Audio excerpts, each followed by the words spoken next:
unfolding. And I'm joined by Willie Dennis Njiro on phone. Willie Dennis, by now you have clarity on how much damage has occurred and probably the number of casualties. Kindly bring us up to speed with the situation on the ground. Thank you very much, Indimoli, once again.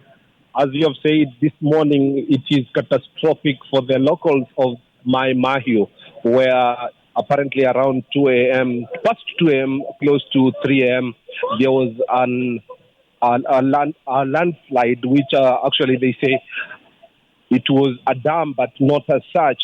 But just bringing our listeners and our viewers up to speed on what is happening is that unconfirmed reports, we have tens of bodies that have been retrieved so far, but we are waiting for formal communication from the authorities.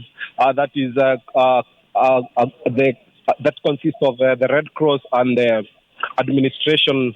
But so far, nothing concrete or substantive that can come from these officers, seemingly because the retrieving of bodies is still underway. And as we are talking right now, we are headed to the Mai Mahiu hospital, where we have also tens of casualties who are taken ill by ambulances and locals here at Mai Mahiu, who actually took time out of their busy schedule to ensure that they have their community taken care of at the hospital. And they have suffered injuries of various degrees. And apparently, as we are talking now, the lower side of Mai Mahiu, that is on the southern side, on Narok side, that is the section where we have retrieved, they have retrieved most of the bodies actually. And we have now 3 shovels on site that have been actually clearing the boulders that had covered a section of the road. And they are doing this with a lot of caution so that maybe not to bury other bodies of relatives who may have been captured by whatever happened. The soil of this area is volcanic soil and is very loose. So actually what might have happened is the loose soil that may have covered so many of these relatives. I spoke to one lady, a young lady who told us that she had to cling on, the father had to cling on to a gate, and she had to be catapulted at close to almost 70 meters away, but luckily she survived, and the brother is still missing. As such, very many families are still on this trend that very many people are missing relatives, and as such, the Red Cross is yet to set up a center where they can report missing relatives, and so that thorough search can be conducted from around this place. And actually, as it was, as it is, and nobody knows until when the snarl-up actually that has been here for close to 4 hours now, the road still standing still on both sides of Mai Mahiu town, on the Mai Mahiu Kamandora and Mai Mahiu Naivasha road is actually on a total standstill. But until when this opens, no one knows. But seemingly because the authorities are here and the traffic is here, we assume this is going to take ease anytime not so long from now, because a section of the road that had been actually covered by the soil, the loose soil and the boulders has been cleared.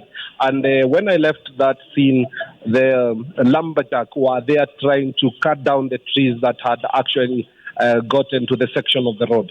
And when I get to the hospital, perhaps we could be linking up in the Moli to just bring you up to speed on the situation as it is in the hospital. Yes, back to you in the Moli. Willie Dennis, before I let you go, you've mentioned that there are attempts to reopen the road to traffic.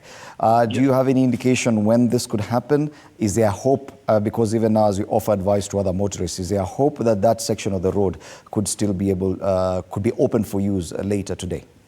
Yes, I think from where the boulders had actually covered part of the road, and the mudslide has actually been cleared by the shovels that were deployed along that section of the road from the Kenha, that is Kenya National Highway Authority, a few moments back.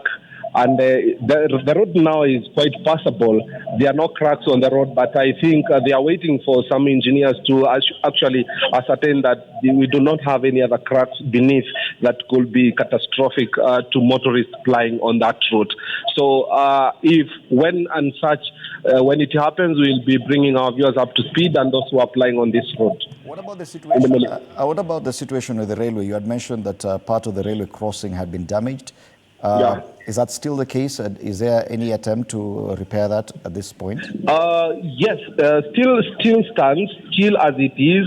The rail has been totally disconnected. It has rendered it totally impassable, and that is not a rail that can actually be used anytime soon, perhaps I will say, because this is a scenario repeating itself.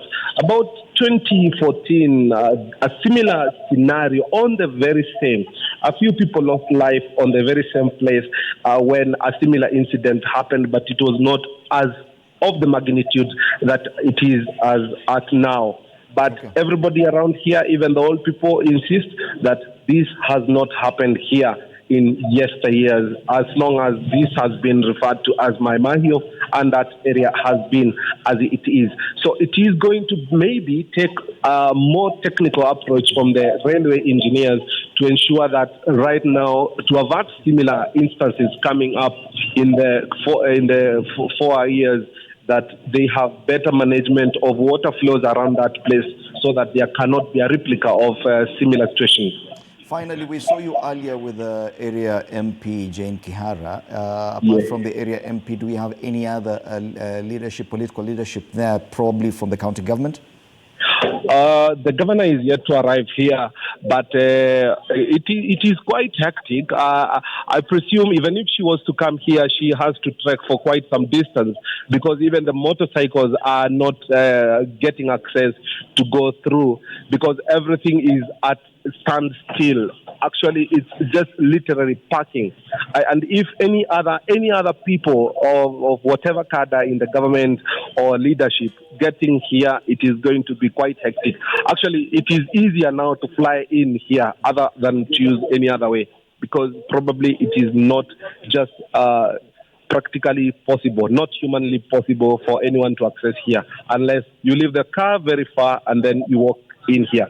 But the leadership of the day is said to be approaching this way, and that is also the Kenha to come and assess the situation on the road. And we're expecting other top leadership. And you remember to it, the deputy president is still in this county, where he's still holding a seminar with the government's commissions here in the country. And maybe, we do not know, no one knows, it could be a concern to his busy schedule, and you could find him here to try and assess the situation. That just remains as such as we wait to see what unfolds in subsequent hours. All right. Thank you so much, Willie Dennis Njiru, for bringing us up to speed with what's happening in Mai Mahiu, and we'll be back to you in a short while for more updates from that end.